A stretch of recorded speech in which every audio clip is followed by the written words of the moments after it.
And we're live here on Facebook, like to welcome those listening in podcast land, and also my buddy Rich. Rich, how are you today? You know, a little sore as this old man started back at a gym for Ooh. the first time in many years. But I'm learning new things, getting and taking steps in the right direction to get better. So, Yep, that's all we can ask for. yep. So yeah, and Mike, a happy birthday to you, as it was your this in between from show to show. You celebrated a milestone birthday. Yeah.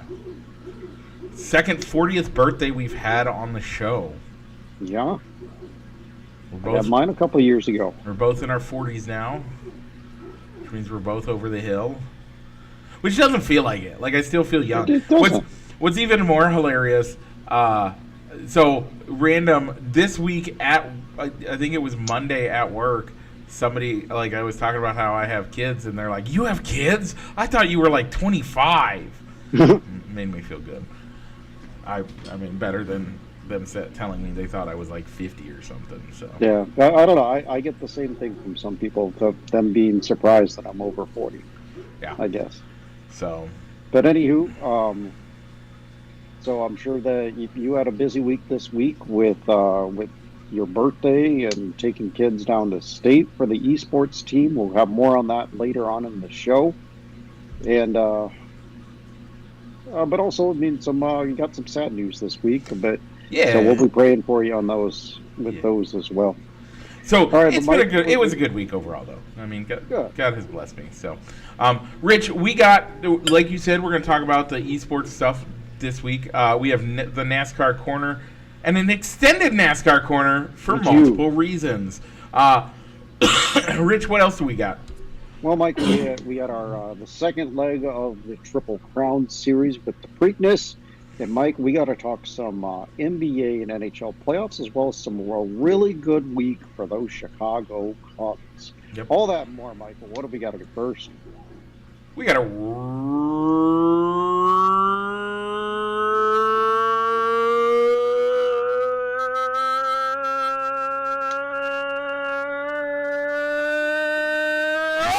intro.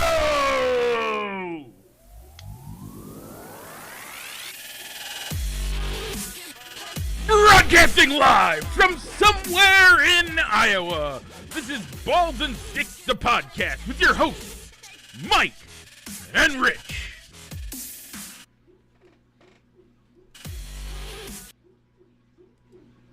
Okay, Rich, with that, we have a poll question.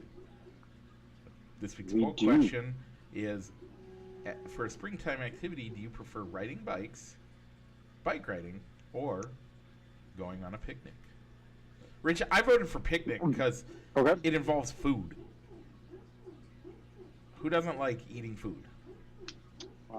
I can agree with that. I went with bike riding, Mike, because a lot of good memories with going on bike rides with my dad. That's one thing that we did together. Yeah. And Your dad does love it was bikes.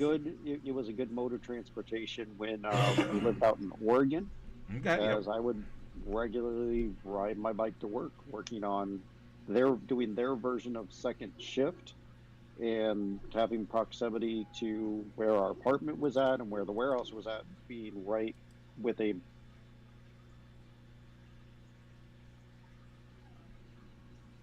Rich, I seem to have lost your audio. Yeah, I see the earpods. Oh, there you're back. Okay, perfect. Okay, so you were saying that I got that it was proximity to your apartment and ease of use, I think is what you were saying. And to work. So Yeah. it's bike riding for me, and memories with my dad of doing those. Those are very good reasons. Those are great reasons.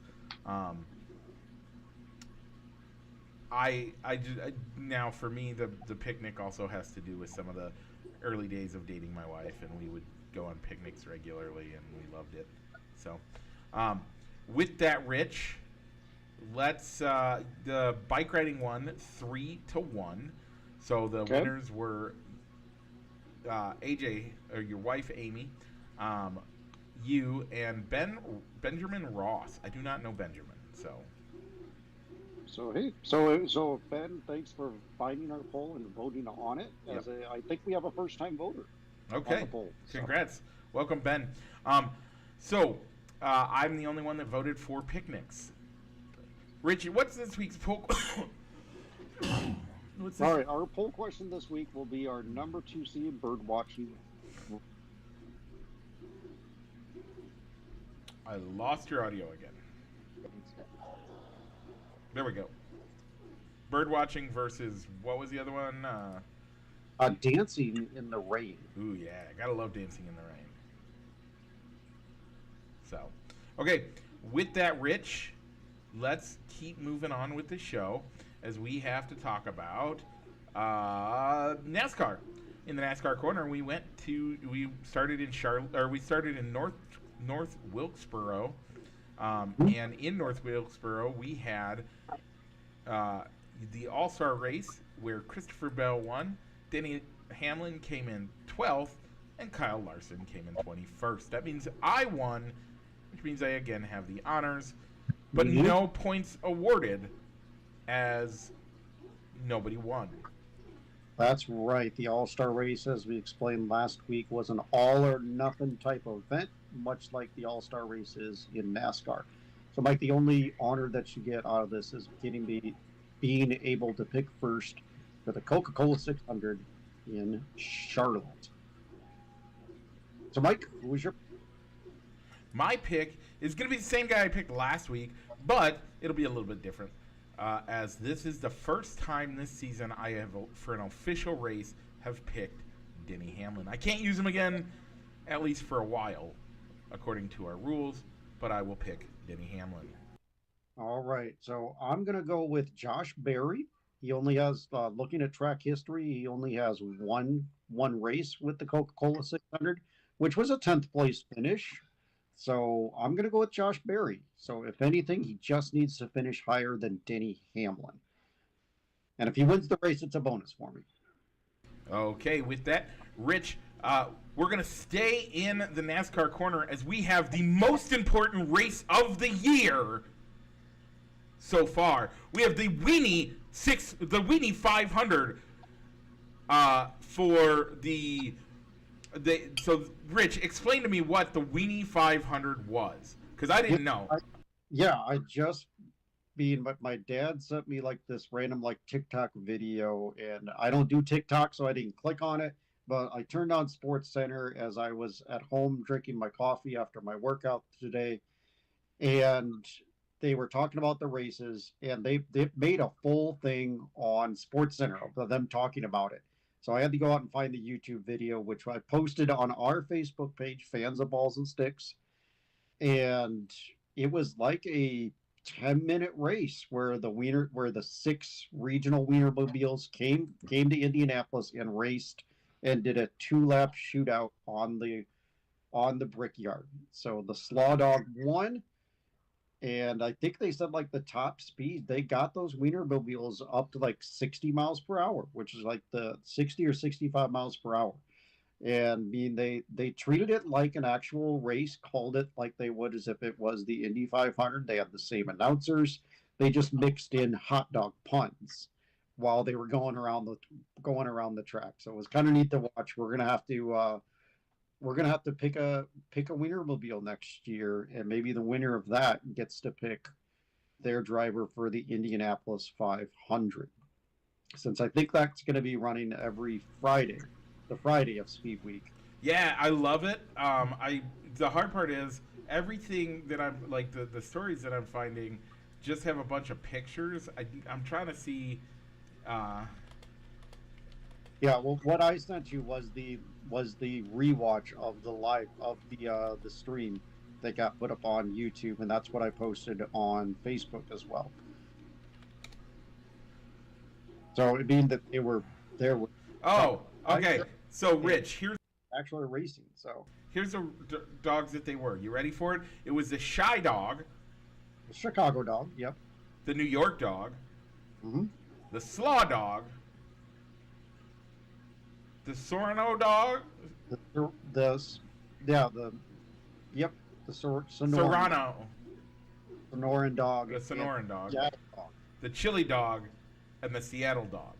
Yep. Now I want to find out what each one of these are.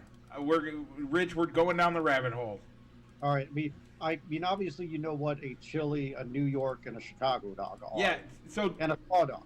So, not everybody knows a Chicago dog. Rich, explain what a real Chicago dog is for the fans that might not know. Okay, so a real Chicago dog, you start with your standard toppings of relish and mustard, but you add a tomato slices, a dill pickle, and sweet peppers on it.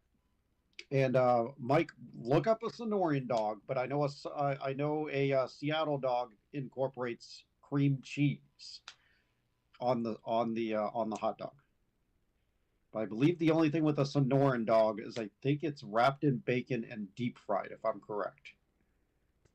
You are almost correct. It is bacon wrapped, grilled hot dog, topped with pinto beans, pico de gallo, mayonnaise, mustard, and served on a special different type of roll that's soft and slightly sweet bread roll. This sounds delicious. I need one in my life. The Seattle dog is a unique and popular hot dog dish from Seattle, Washington, characterized by its signature cream cheese topping. It's a street food that's often blah blah blah. Yeah. Oh, it also has jalapenos, sauerkraut, or sriracha on it. So yeah, sautéed onions, grilled or sautéed onions regularly, jalapenos, and then sometimes sauerkraut or cabbage.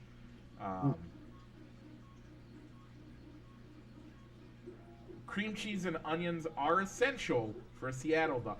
Rich, part of me wants to do a Wienermobile just tasting where we make one of each of these. At some point when we're hanging out together doing a show, we make one of each of these. Because now I want to try one of these Seattle dogs.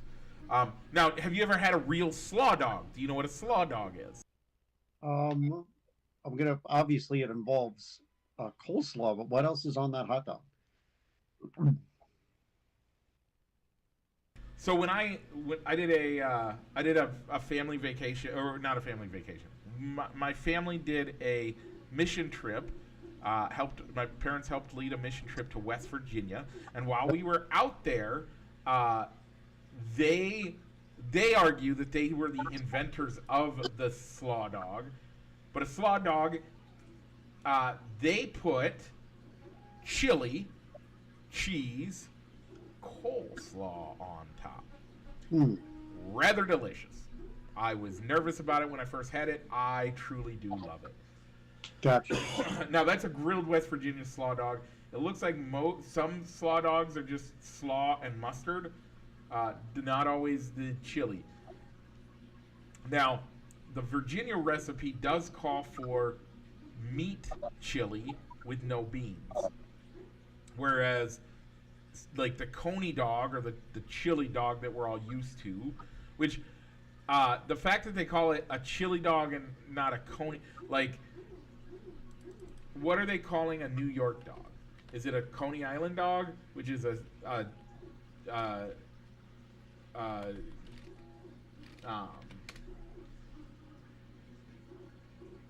the New York style dog is a classic street food, blah blah blah, all beef, boiled then grilled, served on a simple bun topped with sauerkraut and spicy brown mustard. See, that to me is not like when I think New York, I think of I think of Coney Island dogs, which I think of Coney Island dogs as chili dogs, which is just chili cheese.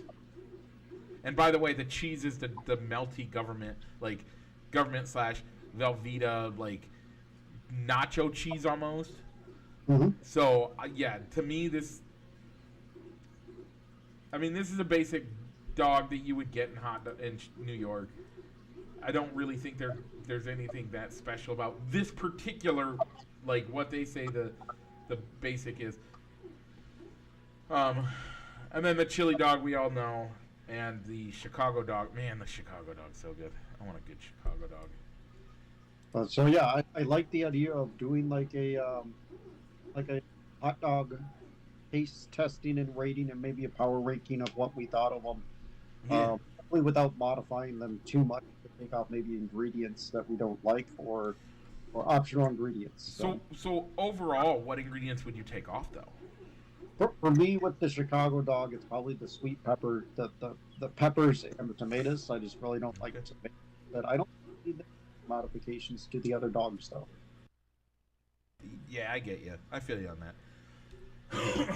All right, my final thing, or final, I guess, race car racing thing is we need to pick winners for Sunday's Indianapolis 500. Yeah. So Rich, after doing extensive research of Googling what the field was and figuring out that that's what the field actually is, I'm going to pick Scott McLaughlin racing for Penske. Seriously, all I did was look up the field. Yep, that's all I did either as well. But I went off of what name stuck out to me, and I'm going to go with the 77 car of Stingray Rock. That probably the coolest name of any, like that guy. I'm amazed that guy's not like the number one NASCAR guy in the world. Like that's a NASCAR name if I ever did seen one. Okay, Rich, take us out. All right. Well, we got one more thing with the racing related, which is to update the Preakness Stakes. With Journalism was the winner of the Preakness. Our did not do as well as Clever Again finished ninth, and American Promise, your pick, Mike, finished eighth. So next, so the show of our June 6th or 7th show, we'll have the final leg of the Triple Crown, which is the Belmont Stakes. With all that, Mike, that was the NASCAR or Racing Corner, which is presented by Triple I Sports Cards Incorporated. They're in Moline, Illinois, and you can also find them on eBay. Triple I Sports Cards Incorporated. So, Mike, we're going to keep making left-hand turns, but we're going to go to the baseball night. Mike, this week, the Cubs had 2, the White Sox 3 in Miami with the Marlins, and 1 down in Cincinnati. Mike, how'd they do? Rich, first I'm going to give you our predictions. You said they'd get 4. I said they'd get 5. The Cubs pulled off 5 wins. Could have been a good. They could have gotten that second one in Miami, but came up short. But they did sweep the Sox, and they won against Cincinnati. I won this week, but we don't really keep track all that well. So, with that, Rich, next week, this upcoming week, today and tomorrow, we have against Cincinnati in Cincinnati. Then we come back home for 3 against the Rockies and 1 against the Reds before we come back together. Rich, I'm going to give them a perfect week. Ooh, okay. I'm going to go 4 games. I'm going to keep going conservative and be excited or surprised when they win more than I thought they would. Now, Rich, hang on. We have to talk about this because even during our show, to say 4 wins is being conservative on 6 games, that's not like in a lot of our for a lot of our show, that would not have been the case. No, I get it. I mean, the Reds are kind of inconsistent. As we saw last night, they gave up a 5-run lead, and we ended up winning 11-6. Yeah, 11-6. But you know, it's hard to sweep a team. So where I'm getting my 4 wins is that we're going to take 2 out of 3 with the Rockies. The Rockies are on pace to maybe even finish worse than the White Sox did last year. And then, you know, with are kind of inconsistent. It is a division rival. So that's why I'm grouping those 3 games in Cincinnati, the 2 in Cincinnati, the 1 in Chicago as a 3-game series. And I'm saying they're going to get 2 out of those 3 games to get my 4 win. I think they're going to go perfect. I think next week they'll probably lose against the Reds on the rest of the weekend, but right now, they're going perfect this week. Well, yeah, I mean, it's an exciting week. It's great to see Matt Shaw back up with the club, doing well after he struggled with which earned him a demotion back down to Iowa in the early season. So it's great to see he's doing well. And would you have ever thought with Pete Crow Armstrong would be hitting cleanup and Yeah. doing well Yeah, in that position? the man is a cleanup king. It's been amazing that I can't even begin to talk about how great Pete Crow Armstrong has been this last year. The guy's been at minimum on fire, if not. I have heard it said, and I truly agree. He's the most electrifying and exciting player we've seen in a decade, maybe two. Yeah, I could agree with that. Like since the kid, by the way, and if you don't know, the kid is Ken Griffey Jr. Like since Ken Griffey, have we seen somebody this electrifying and exciting to watch? This like all encompassed in a young kid. Like you could say, well, Barry Bonds, he was walked intentionally to give up a game-winning run. Yeah, you're right. That's fine. He had a great Hall of Fame career before he started doing PEDs, and we all knew he was on PEDs at that point. I don't know. I think since Ken Griffey Jr., there hasn't been as exciting of a player in years. Yeah, I don't know if I'm ready to put this kid on the same level as like a Griffey, as far with Griffey or Bonds or even Sammy Sosa of what he brought to the Cubs. Exciting player he's really exciting to play. I think his power. I think I was looking at maybe what projections were. I think they had him projecting to hit 15 home runs, and he's already one away from hitting that, and we're not even at the All-Star break yet, or even at yet. So he's great. He's not just a speed and defense guy. No, which I thought that's what people were projecting this year. And if he could hold his own as a batter at the plate, great. So he's really exceeding expectations. I'm looking forward to seeing him in person, like when we go up to Minnesota. Yeah, that's gonna be great. Glad that we're going to be in that right center field, so we're going to be real close, and we're gonna be right where he's hitting it too. He's gonna give. I'm hoping to bring home at least something. I'm gonna push when we finally get to that point that we leave early so that I want to watch batting practice, especially if watching Pete hit me a dinger. Even if I only get a ball from that, I will be happy. Yeah. So we're bringing gloves. I'm bringing a glove. All right, Mike. So it's Memorial Day weekend, which is a good halfway point for Major League Baseball, as they say. If you're leading your division at Memorial, there's a good chance that you're going to end up holding on to it. So, Mike, I'll let you bring up the standings. I've got our prediction workbook up. Just as a yes or no, Mike, where our division picks are in the standings. Are you ready, Mike? Yes. American League. So starting in the American League, Mike, we both gave the East to the New York Yankees. They are at number one. Boston is 5 games back. Blue Jays are 5 games back. Tampa Bay is 6 games back. And the Orioles are 10.5 games back. Okay, a little bit of surprise. So in the Central, Mike, we both went with 2 different teams. You went with the Kansas Royals, and I went with the Cleveland Guardians. The Guardians are in second place, 4 games behind the Detroit Tigers. The Twins, for locals up here, are also 4 games back. Both of those teams have a .560 win percentage. And the Royals have a .540 win percentage, .538, and they are 5 games back. So, man, that's a great division there.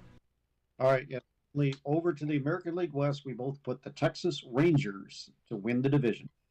Well, unfortunately, the Texas Rangers are sub 500 right now at 25-7, with a 481 winning percentage, and only are 5 games back from the division leading Seattle Mariners.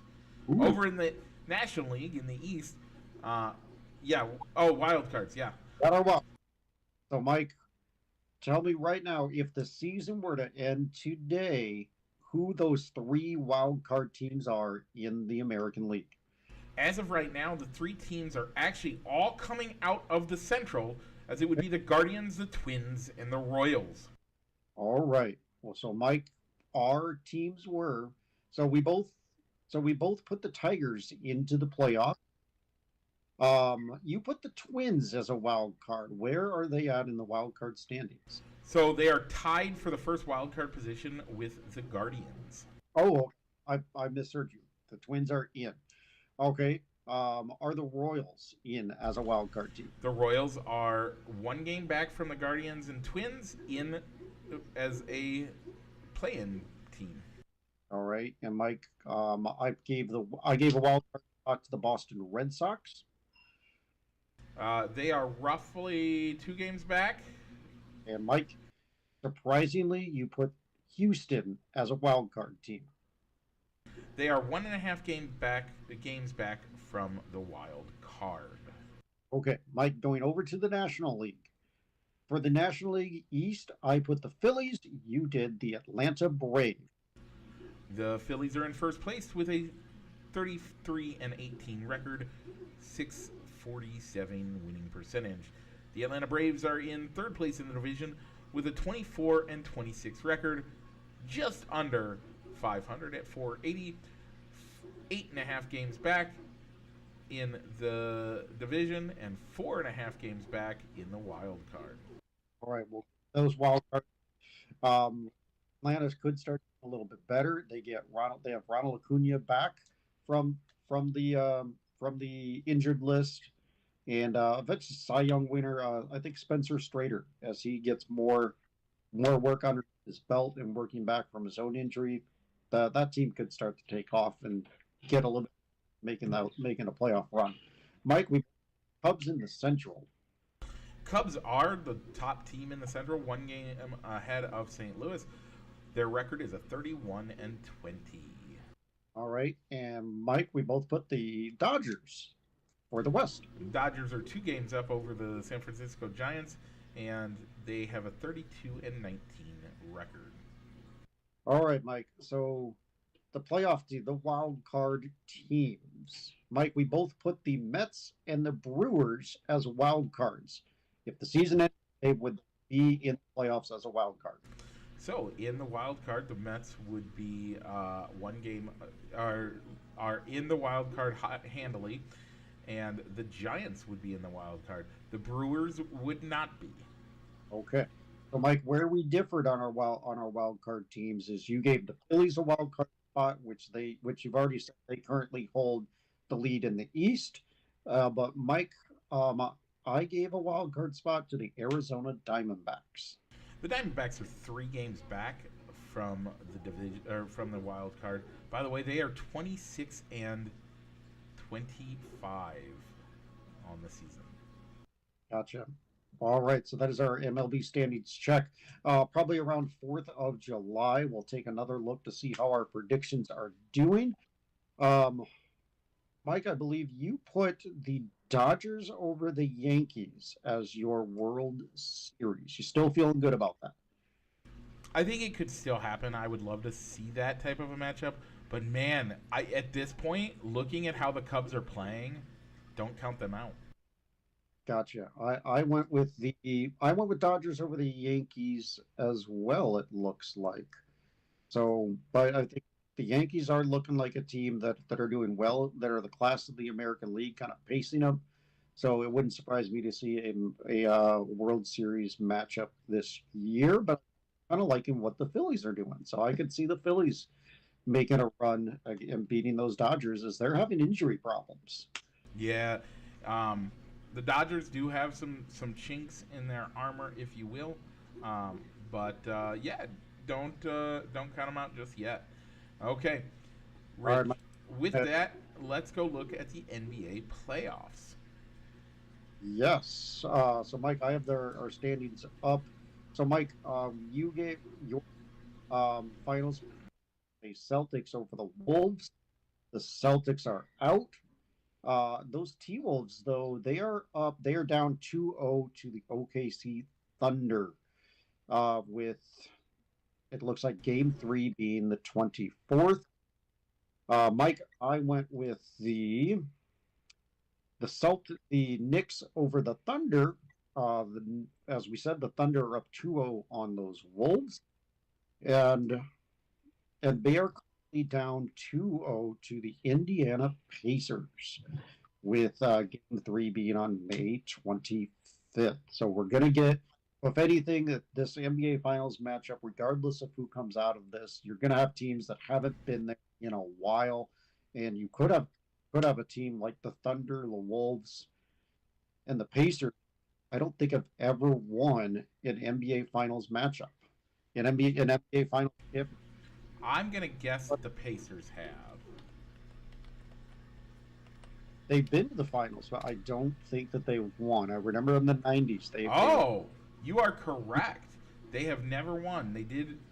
They won 3 championships in the ABA, but they never won. They have never won against the in the NBA championship. You are correct, sir.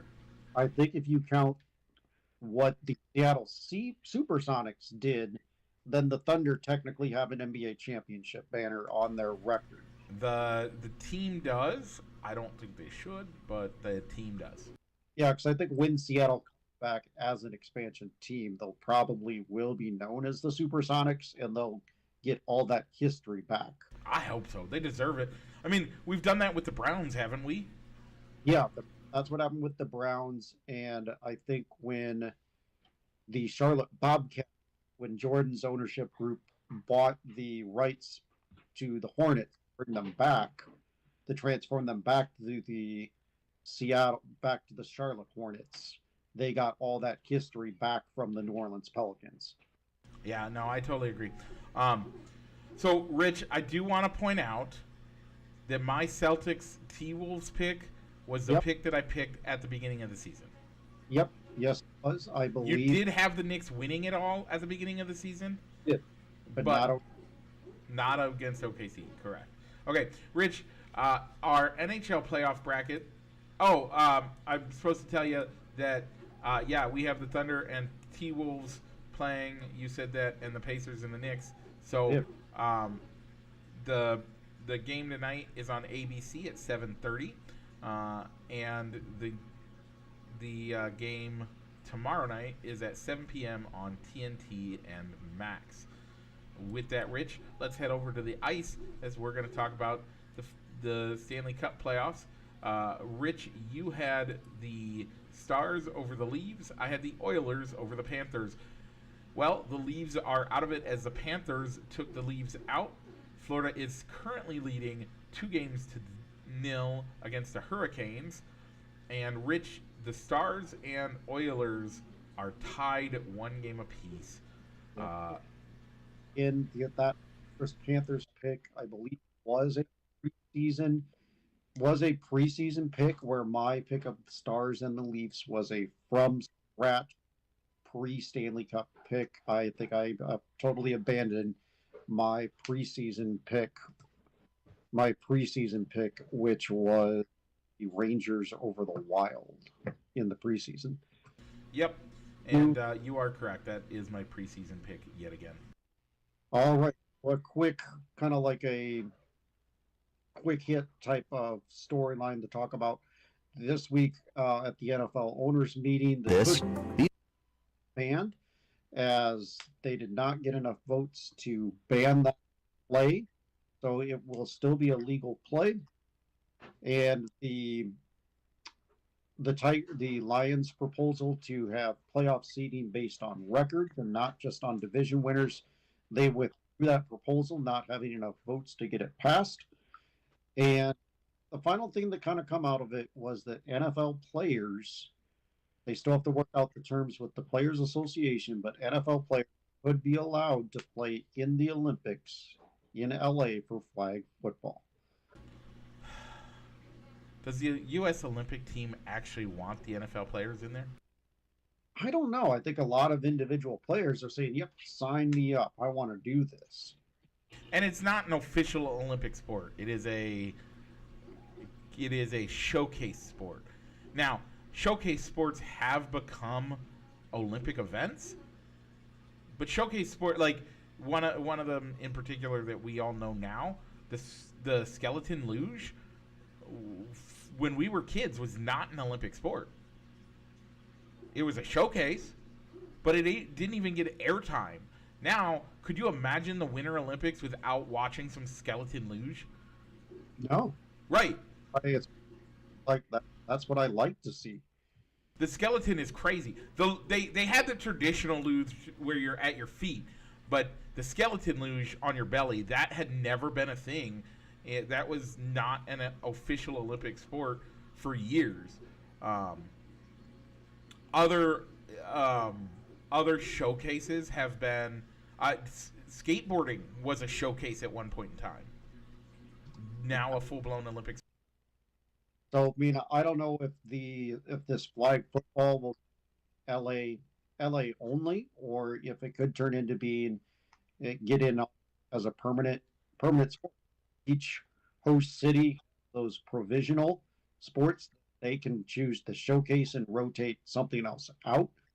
So whether you liked breakdancing or not, breakdancing is going to be back this at the LA Olympics, but flag football will. I'm kind of torn on. Can we have that one girl who everybody made fun of and then, was kind of awesome all at the same time? Yeah, that was that sport. That girl won the Olympics. Everybody knows she actually won the Olympics. Whether or not she won the Olympics, she won the Olympics. Yeah, a gun from Australia. Let's go Ray Gun. I don't know how I feel about the Olympic players, NFL players getting into the Olympics. We have let in the past MLB players play for baseball. We let NHL players play in hockey. Yeah, NBA players play in basketball. With the MLB players, they did allow professionals, but they were minor leaguers that were not on a team's 40-man roster. So that's kind of true. It was, and the only reason that it was that, they could have been major leaguers, but the only reason they didn't play major leaguers was because the major leaguers were not let out of their contract. And that was why. It had nothing, the Olympic Committee didn't mind. That wasn't the problem. The problem was that the major league, the major league wouldn't go on hiatus for the Olympics, and they wouldn't let their players out of their contracts. I guarantee you, if baseball was being played this year, which I don't think it is, but it is. Played.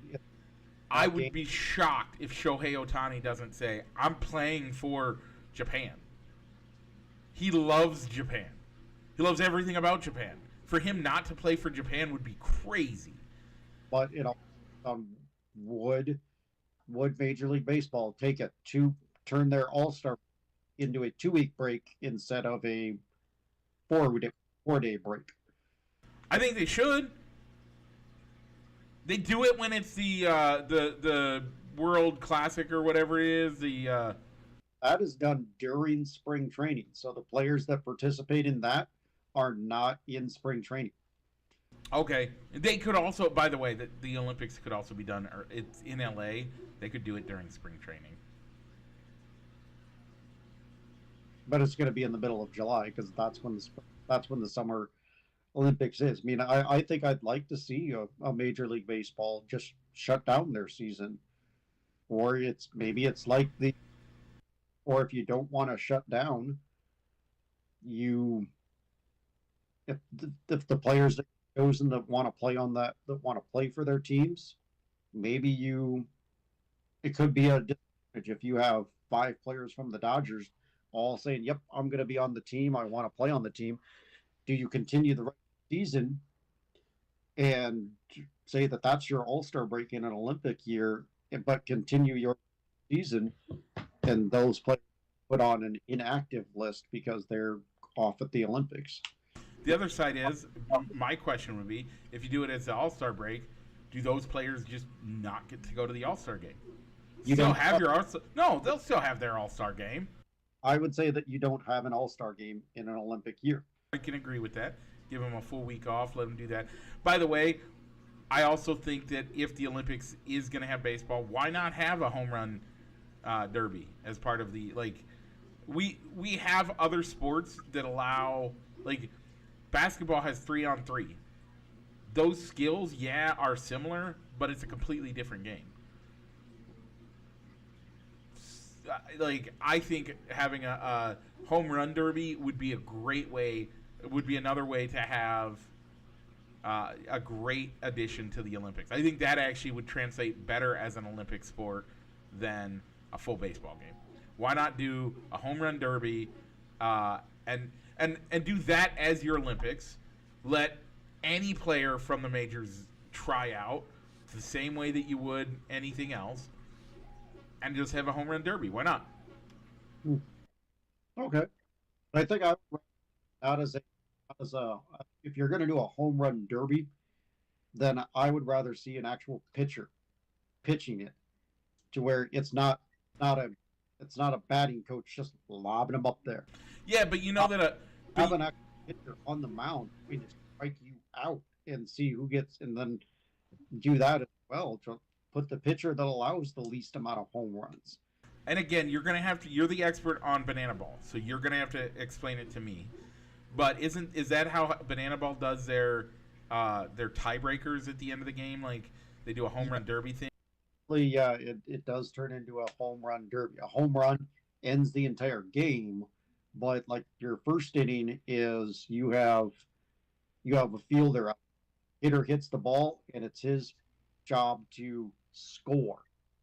You can't just stop at second. You have to try and score. Okay, I guess that's a little different. I was hoping, why not do a home run derby? Like, I mean, and that's the thing, though. In that home run derby, in that style, it's the opposing pitcher you're going against, not your, not batting practice. Not batting practice coach. You're choosing to throw pitches to you. Yeah, no, I can go. I actually have always wondered why a home run derby isn't done that way. I mean, I know why, because MLB wants as many home runs in a home run derby as possible. Yeah, and you're not going to get that. But by all means, you're totally correct. If Major League Baseball won't allow their players to go, but other countries that have baseball seasons like Japan or Korea, they will shut down their season and send their best players. Yep. Obviously, guys like Shota Imanaga. And that, I mean, and Cuba's going to bring their guys, and that the guys that the Venezuelan play, like, remember, what was it, 8 years ago, 10 years ago almost, when Baez played for Venezuela, and how much that meant to him, and how much a lot of these guys, like, the amount that they fall in love with playing for their home countries, and how much it means to them, just period. And I'm guessing a lot of these guys want to go. The MLB won't let them. Yeah, I mean, I think it's a little bit easier for the NFL to say to allow their players to go, because they're missing training camp, or they're missing voluntary or involuntary workouts that are happening in July. It's a lot easier to say you're going to miss training camp than it is to shut down your season for 2 weeks, do a 2-week break, and that could put the World Series into mid-November. Yep. So with that, Rich, I'm intrigued. I mean, we love the Olympics here. I'm here for all the Olympics. Rich, we still have to get that standalone video done for the City Connect. We'll do that as like a maybe we'll do that as a bonus episode on a Tuesday night or something. We'll do that coming up. We have the NFL schedule review stuff. We have tons to go over with that. Both the Bears, the Thursday night, Monday night games. Talk about the broadcast partners and what that's going to look like. And how much do you have to spend to watch every game of the season? That's right. That's another. And it could be a 2-week day, as based on where we're at show-wise as well. Yep. We obviously don't have a Masked Singer spoiler alert to give, but we're into our real quick hit. Mike, how did the esports team do at state this week? So it's going to be story time, as it was a heck of a week. So on Monday, I get a call in the afternoon that one of my players, and I'm not going to use names because I don't need to out a player just for stupid things, but one of my players was in a college class. His professor did what she always does and did a routine check for AI usage in a paper. The paper came back flagged as AI. She told the kid, well, don't use AI. You can do it again. It'll be for 75 points or something like that. I don't remember exactly what it was. So he's like, okay. But what he did is he actually recorded himself sitting at the computer typing it. Did that. Submitted it again. It again flagged as AI. So the professor is allowed to use AI to test whether or not students are using AI. Huh. Well, the second one came back. He then submitted the video saying, look, here's the video of me actively typing this. She said, well, according to my policy, I'm using this, and no matter what, this is what we're doing. So he is given a failing grade, not a F, but he does not pass, incomplete or something like that. Mm-hmm. That makes him ineligible. I scramble real quick. I get a hold of one of my guys who practiced with us a bunch but never got to play, as he decided he wanted to do other things over the spring term. I called state, made sure they were okay with it. They were fine. They were like, well, as long as you bring 4, that's the important part. And I said, okay, that's fine. So I had a 4th. We were ready to go. We got things sorted out, all the financial things and all that. I did not sleep well the night before. I was in lots of pain. Apparently, my body at midnight just flipped over to 40-year-old mode and said, you're going to be in pain tonight, and I'm not going to let you sleep, which really sucked, and I didn't sleep well. Well, at 4 in the morning, I get a text message from one of my other players. I've been throwing up all night, coach. I'm not going to be able to make it to state. Okay. What am I going to do now? So about 6:30, I start calling and texting some of my other players. Finally, one of my seniors is like, well, I have things I have to do today. Like, I have to do these things. I'm not going to be able to make it. Another one of my seniors said, nope, I can't do it, coach. Sorry. That's all he gave me, which is fine. You know, it's totally fine. They weren't technically on the team, so not really that worried about it. But then I call a junior, and I say, hey, man, you think you could go to state with me tomorrow or today, pack a bag and be ready by 8:15 to leave to go to state? I guess, coach.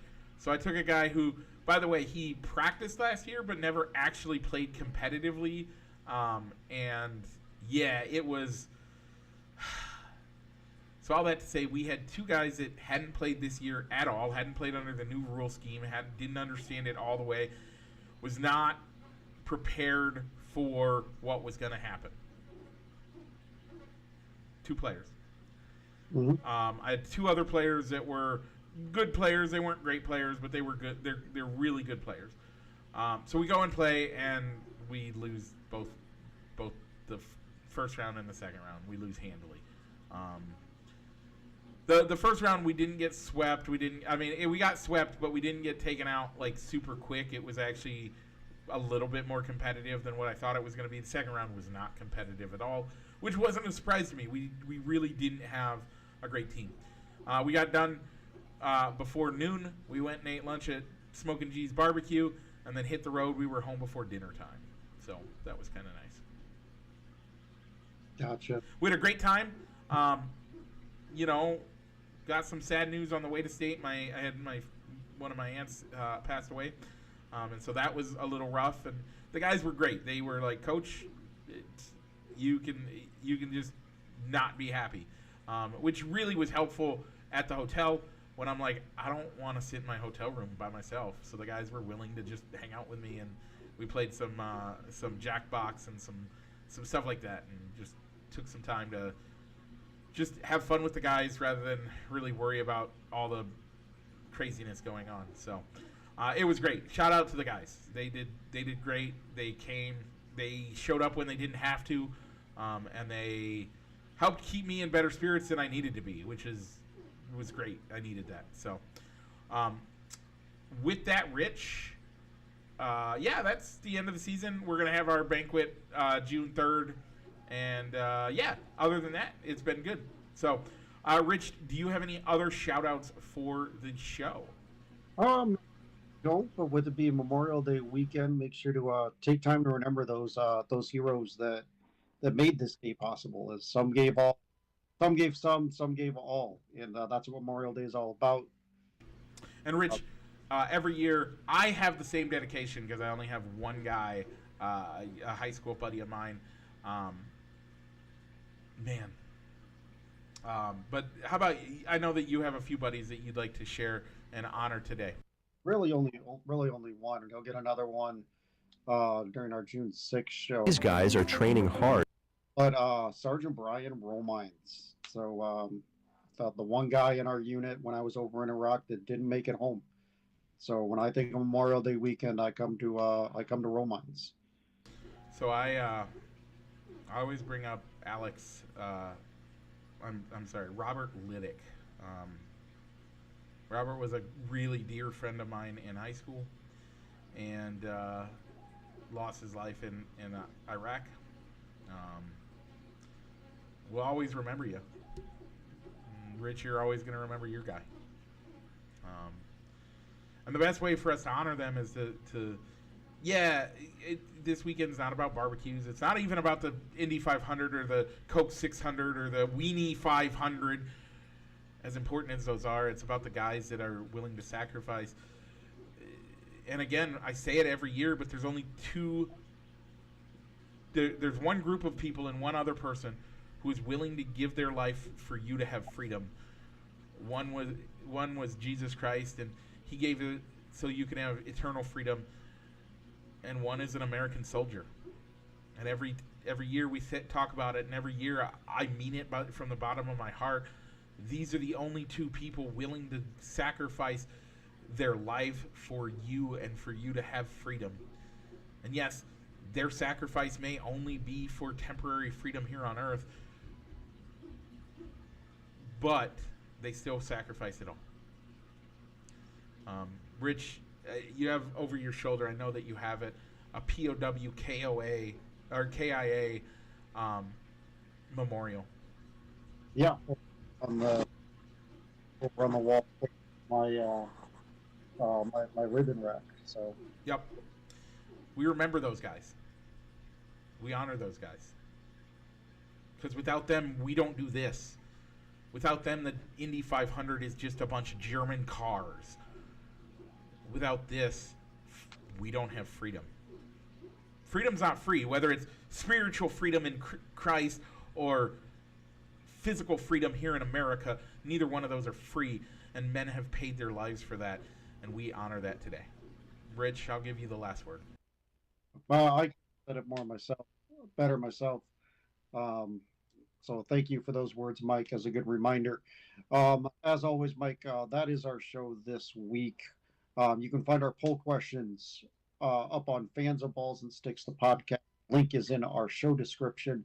Whether you're finding us out in podcast and on your favorite platform to download and listen to your podcast, the podcasts, as well as in our description here on YouTube. No matter where you're listening to us, make sure to like, comment, and subscribe. And we will talk with you next week. For joining us, enjoy your Memorial Day weekend. Mike, go ahead and roll that outro.